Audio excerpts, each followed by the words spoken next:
On the podcast today, Renault-Nissan-Mitsubishi get their act together in terms of a future EV plan. We see inside the ID.Buzz and we say bye-bye BMW i3. Well, those stories and more coming up on EV News briefly. Your new daily rapid-fire insight into the world of electric vehicles and how we power them. I'm Martin Lee and I've been through every EV story, so you don't have to. Now join me on the EV News Daily podcast for today's edition, and we'll talk about the whole story on all of today's EV news. We have like 25 minutes, half an hour to go through everything, unlike here, when we'll do it in a bit of a hurry. Let's talk about Renault, Nissan and Mitsubishi unveiling a joint roadmap until 2030. They're spending a further 23 billion euros over the next 5 years, and according to the Renault announcement, there's going to be 35 new electric models based on their 5 platforms, 35 new EVs by the end of the decade.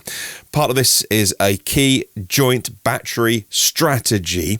Renault are going to look after the vehicle engineering. Nissan will look after the solid-state battery development to drive down the costs of batteries by 65% by 2028. Of course, Renault Nissan operating in many of the compact segments where it's still cheaper to buy a combustion car than it is an EV, even though long-term running costs, we know EVs are very, very cheap to run. The 5 platforms are a small platform for cheap vehicles like the Dacia Spring, a mini vehicle platform for compact EVs, an LCV EV platform for professional customers like the Renault Kangoo van, the CMF EV platform, that's going to be the Renault Megane and the Nissan Ariya, and also the CMF BEV, a compact version of that platform for things like the replacement to the Renault Zoe, which is the Renault 5, and also the new Nissan Micra, which might not be called Micra according to the latest rumours. Some of the headline figures had been announced already, but this is the first time we see them really getting their act together since Carlos Ghosn left the company in 2018, his arrest, and that at the time exposed rifts in the alliance to do with Renault owning a bit more of Nissan than Nissan owns of Renault, and kind of voting and how equitable it all was. So I'm really pleased the Alliance have managed to patch up those differences and bring, in terms of the battery plan, 220 gigawatt hours by the end of the decade of battery production to use across the Alliance. That is fantastic news. As for the new Nissan Micra, a short teaser video hit Twitter, and we get to see what is a compact car with round headlights and tail lights. It's going to be built. It's a Nissan, but built by the French in France at their electricity manufacturing hub, or electricity, I guess is how I should say it. And that is going to be a replacement to what is a really popular, quite legendary, certainly here anyway, Nissan Micra name. Next, let's move on. A first look at the VW ID.Buzz. That is the camper van, the California van. Concept formed back in 2017 was so stunning when we first saw those videos. Now, journalists are flying, maybe even right now, to Barcelona in Spain for what is called a covered drive. So no drone shots of those driving around. The camo will still be on, I imagine. If they take it off and it's the real thing, then there'll be no photos because the vehicle isn't unveiled until early March. But we now see inside it, not on purpose. Photos have leaked onto the VW ID Talk forum. Looks really roomy inside, really colourful, two-tone fabric inside. Hey, you know what the ID3 and ID4 look like? Yeah, like that. The multifunction steering wheel, the instrument cluster. It's all the same. It's the MEB platform from VW. And the inside of the vehicle does look different to the concept. Now, the concept vehicle we saw was really utilitarian, really useful. The front seats were designed to spin round. And, when you're camping, you can have meals around the table. You can turn those 2 seats around. There were rails on the floor to move the seats around. All missing from these pictures, but hey, the vehicle hasn't been unveiled, and that could be on the long wheelbase version, those floor rails. That's the version coming to the US, by the way, and North America. Europe gets a standard wheelbase and a cargo version of it, and it could be why this vehicle has kind of high sides and looks a bit more like a VW Transporter than that stunning that stunning concept car that we saw in 2017. All right, next, let's move on. And the ID.5 went into series production today, and you can now order the ID.5 and the ID.5 GTX today. Well, I'm in the UK, so I know I can. I've done the configurator. not everywhere, perhaps. If you don't know, if you can't imagine the ID.5 and you're listening to this in the podcast form, it's an ID.4. Cut the back off a little bit, give it a sport back, and yeah, it's the ID.5 and the GTX version of that as well. I think really attractive cars, and hopefully we'll find an audience as well. Going to be made in the Zwickau plant, the Western Saxony area where this facility is based. It's the VW say it's the first large-scale facility of a volume manufacturer worldwide to switch completely from all combustion to all EV. There's a few caveats in there. It's a very specific claim to make, but a good claim, I think. 6 models are made there from VW, Audi, Cupra, made there. And then you got more cars coming from VW, the likes of the Emden plant, where they make the ID.4. The ID.Buzz, that's going to be made in Hanover, I think. Of course, Chattanooga in the US for the ID.4 domestic production. By the end of this year, VW will have an annual production rate of 1.2 million cars on the MEB platform. Now, depending on how Chips and Bits goes, that'd be a good name for a takeaway, wouldn't it? Chips and Bits. No, depending how it goes, Tesla could do 1.4 million vehicles this year. So VW have promised to catch up and overtake Tesla at some point. But then again, they're such a bigger company with so many models. They should do that, really. They should overtake Tesla. They've got many more models they can bring to market. But depending on whether Tesla can bring Berlin and Austin online and to ramp and scale those facilities, but also to get, I think there's 2 new gigafactories being scouted this year. Tesla could stay well ahead of them for some time. Well, this is EV News Briefly. Get up to speed on EVs. Online weekdays for when you wake up in the US and lunchtimes in Europe. Make sure you subscribe to the YouTube channel so you're always the first to know. Now, let's move on. BMW i3, we say farewell i3. After 9 years of production, it will end in July. Talking to Autocar magazine over here, a BMW spokesperson saying the last one will roll off the line in July. It's made in Leipzig, by the way, in Germany. We first saw that vehicle in 2011 for the concept form, and it went on sale here in 2013. They'll end just shy of 10 years, but they'll have sold 250,000 i3s. What a great car. 3rd iteration of that on the market. Of course, the range extender version as well, which for so many people was a comfort blanket buying their EV, not having to worry about running out of electricity. It was the right thing for the right time, and it's time to move on from things like range extenders.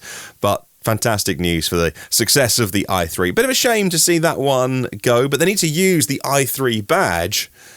You see that they're not going to let that one go as well, because the 3 Series is going to be the i3. So the name will stick around, even though what you and I know as the i3 will be going.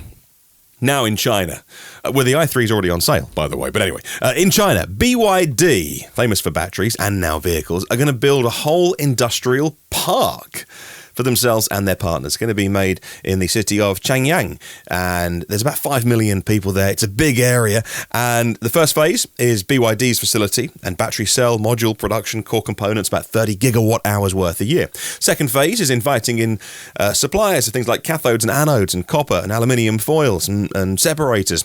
And in the third phase, they'll bring in companies that supply things like motors, control units, wiring harnesses, etc., etc., and those companies will all be around BYD in this industrial park. It sounds like a fantastic idea to bring like-minded companies together. Now, what about charging robots next in the news? Continental are working with the company Volterio to make a charging robot that goes up and underneath your car. This isn't wireless charging. This is not like Witricity or the wireless stuff. It does have a unit that fits underneath of the car and also on the garage floor as well. Volume production starts in 2024 in Germany. No, this is a smart system where you can be within about 30 centimeters of the ideal parking position.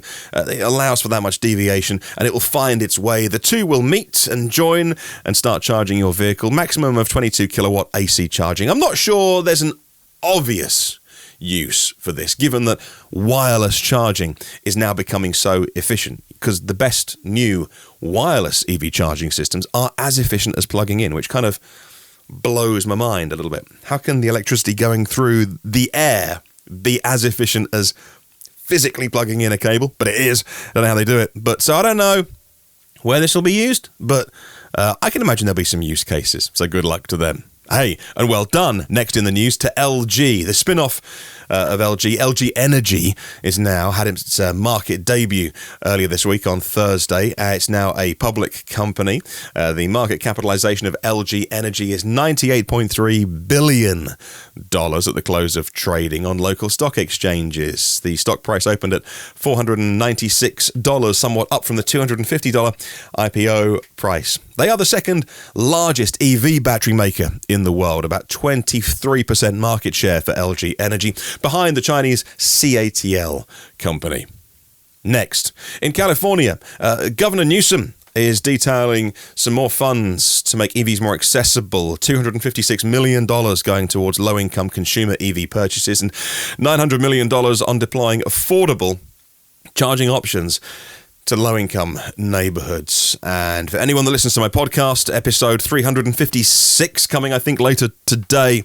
So I've had plenty of time to talk about the need to make EVs more affordable. One of the things that, if you listen to my podcast over the New Year period, talking about what we're going to be covering this year, the things that really interest me, one of those was how we get low and middle income hard-working families into electric vehicles, which are still out of the reach of so many people at the point of purchase. Now, more new EVs will help feed a second-hand market. That will certainly help. But we know EVs are cheaper to run and maintain once you've got them, and you can stop spending all that money on gas just to, go around and do your errands, take the kids to their activities at the weekend. But if you're the kind of family where there's too much week and not enough money, you're more worried about keeping the lights on and food in the cupboards than one of these fancy new electric vehicles. We need to do so much work this year and in the future on helping more people get into electric vehicles, and a great initiative there in California.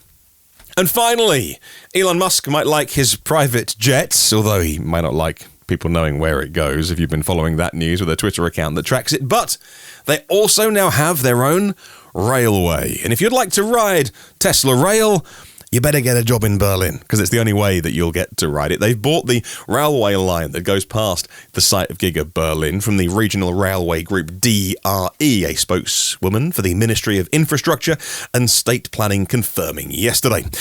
Tesla will use the track to run a train for its employees to the nearby town of Erkner to get in and out at the beginning and end of their shift. They're going to build a new stop as well, just south of Giga Berlin. Well, you can support my work on EV News if you want to. You can help spread the word to more people by supporting the show on YouTube, by subscribing, by sharing it. Just ping this show to somebody who you know who likes EVs or is EV curious or wants to learn more. I'd be so grateful if you can help us build this podcast bigger and better and spread the word, maybe on social media or a group that you're part of. Just ping it forward, send them a link and say, hey, we found this thing that talks about EVs every day. I'd appreciate it so much. You can support the show on Patreon as well. You get your private ad-free feed, early access, and you get to be part of a great community. Costs nothing to subscribe to both this YouTube channel and, of course, the podcast feed of the main EV News Daily podcast. And you can check that out in your podcast apps or wherever you get them from, all the usual places. Whether you've only got time for this shorter show or the full one, thank you for listening and watching, and I'll catch you soon.